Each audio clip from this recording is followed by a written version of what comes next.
Now this week on The Joy of Photography, I have to start with an apology. Last week there was no Joy of Photography. I simply got really busy at work. Clients were ringing me and asking me to shoot for them, and so my time was taken up. This week is also busy, but ta-da! Out to the rescue comes my son Elliot, Riley Photos Jr., who was in London and took with him a Mamiya 645 from the early 1980s. He's a keen film photographer, so he took this 2¼ square, this 120mm film. He took Kodak T Max film and did some great pictures. He scanned them in and sent them over to me, and now I'm going to do some editing on those. And I thought, what a great subject that would be for Joy of Photography. So enjoy Elliot's pictures as I start some editing now. If you want to follow Elliot, by the way, on Instagram, his name is Vintage Vantage. Give him a follow. Look at those two clouds, and they just make the picture. Now we've got an awful lot of dust on here, and there's supposed to be some ice technology, and I'm not sure that's working. So let's start on this picture. First of all, we've essentially got two images, haven't we? We've got the Thames here, look, and this bit of a docking kind of situation, a little pier here, and then we have the sky. Two very different exposures. So let's split it up. Let's cut along the skyline, but keeping on the black, of course, because we're going to send this darker. Okay, filter, select, modify and feather that. I've got 70 pixels on there, and let's take this guy down. Oh, we're getting somewhere now. Look at this beautiful grain structure coming in. That looks like nighttime now. Look, all the dust look like stars. I don't think we're going to get away with that. The stars wouldn't be out yet, so we're going to take that out. And we've got nice white, we've got blacks, I've got everything in that sky. Let's inverse that. Select inverse. So now we're working down here. Let's have a look what happens when we lift this. Have we got enough detail in there? Oh, that's beautiful. That's what we wanted. Get that detail lifted. You know how I love the contrast. But look, these are drying lines. This is where you know, we've got lines from the fluid just drying off, and as the film is hung vertically down with a weight on the bottom, you know, run lines have appeared, and we're going to have to take those off. And this was always a problem when we weren't digital, when we were just on film, because how do you get rid of those in the print? Well, the way that you got rid of them, believe it or not, was painting them out. We used to have black, white and every shade of grey in between, because you just mix them together, and we would literally have to take these colours from next to it and try and paint them out. And when you get old paintings, you'll see pupil highlights painted in white, and little dust spots just painted out, and it was really quite an art. But now we can do that electronically. Look, just sample next to it so it's roughly the same colour. A few clicks up there, and that's pretty much going to be gone. We are so lucky to have a digital photography world that enables us to do this stuff without having to become Leonardo da Vinci with a paintbrush and paint them out. There we go, look. Okay, and we can start on some of these dust spots. While I've got the clone tool out, I'll start having a look at some of this dust, and we can take it out. Now this is a slow process, so I will speed up here so that you don't have to. Oh no, you see I have not picked quite the right place there, look. And what we have happening is, you can see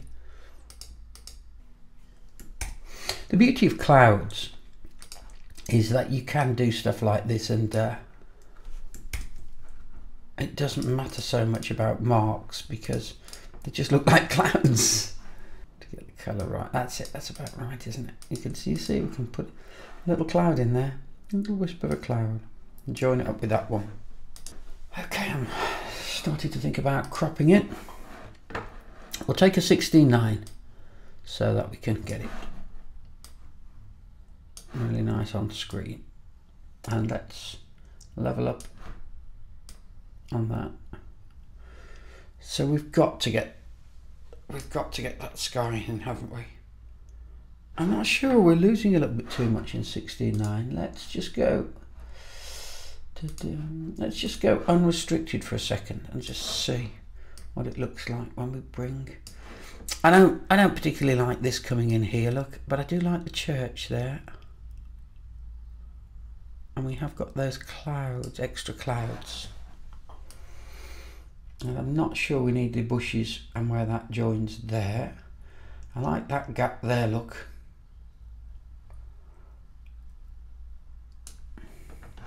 Now, we have a slight problem here in that, I don't know if you can see that this is dead straight, look. There's our straight line and there's our straight line of the pontoon, of the pier. But that means our horizon isn't straight. So what are we going to do about that? Well, let's go to filter, lens correction, come over to custom. Now we've got a horizontal and a vertical perspective, and I think it's our horizontal perspective. I think if I start changing that around,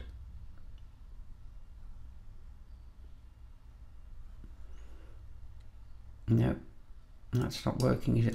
Let's try the vertical perspective. Let's try some distortion. So perhaps it's lens distortion, is it? And then what we can do is recrop it, and now we can move it around to get those straight again. Can you see how these are now straight? Look, if I put this line against it, now that is almost straight. And there it is, looks straight.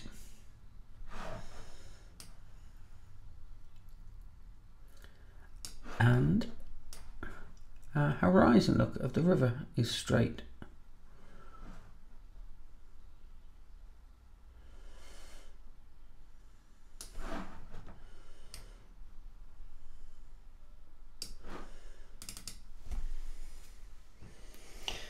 Okay.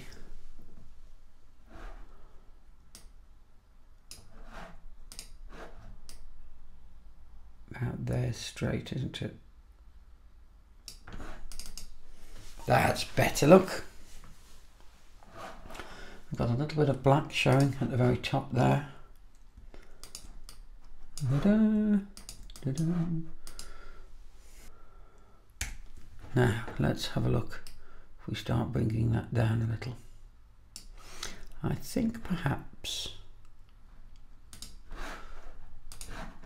over on the sky, I think we do need to work on some tones. I'm not even, because we're black here at the moment, I'm not even going to feather that. Oh no, I'll feather it. File, select, modify, feather, let's just 30. And what I'm going to do now is ease those tones back in, look. Okay, let's bring our whites back. So now we've got more tones in the sky. We've stopped it being quite so contrasty. But what I'm going to do now is take my dodge tool, because I want my whites back. And I'm going to go down right the way down to sort of 5% here. And a nice big brush. And I'm just going to gently paint my whites back into the areas that I want them. You know, we had beautiful whites in those, didn't we? But because we've brought the greys back down, we've done that by flattening the whites off. And so I'm just going to ease them back to white.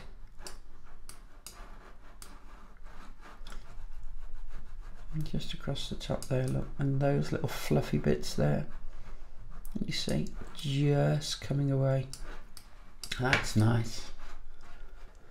Take our dodge tool along the top there and just and give us a little bit more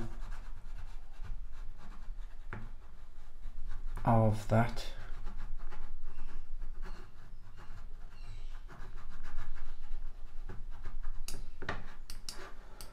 There, look. 2%. Let's change to the burning in tool and balance this up with some more deeper tones on the left. Just to balance out this edge. Now there's one part of this picture that just doesn't work for me, and it's this barge in the middle. Because it's not separated from the horizon, there's no water between it and the other bank. It just doesn't work. You see, it's difficult. It just visually doesn't work without that water there. I mean, I'm cutting it out here, but I don't think I can do much with it. I think we're going to have to lose it. I think the picture is going to be much more balanced if we can lose it. I mean, I'm just trying to create an illusion with a bit of darkness in, but it's not working. I think the only solution to make this picture balanced is to paint that out. So let's get the clone tool.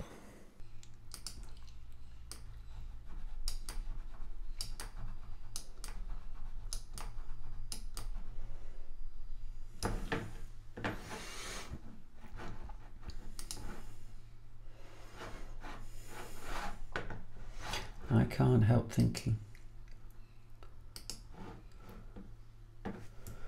and that's just a better image.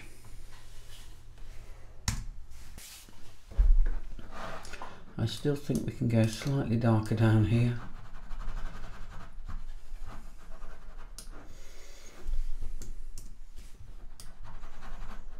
Match that up. Let's give ourselves a nice big border. Canvas size, we'll go 3000 by 3000. I'm happy. I'm not going to do anything else. I really like that. That's a beautiful black and white image shot on a early 1980s Mamiya 645 using Kodak's T Max film stock, and yeah, a really nice light, lovely clouds, nice feel. I'm happy with that picture. Tune in next week to The Joy of Photography. I think we've got another of Elliot's pictures, but some street photography this time, and some great portraits. See you there.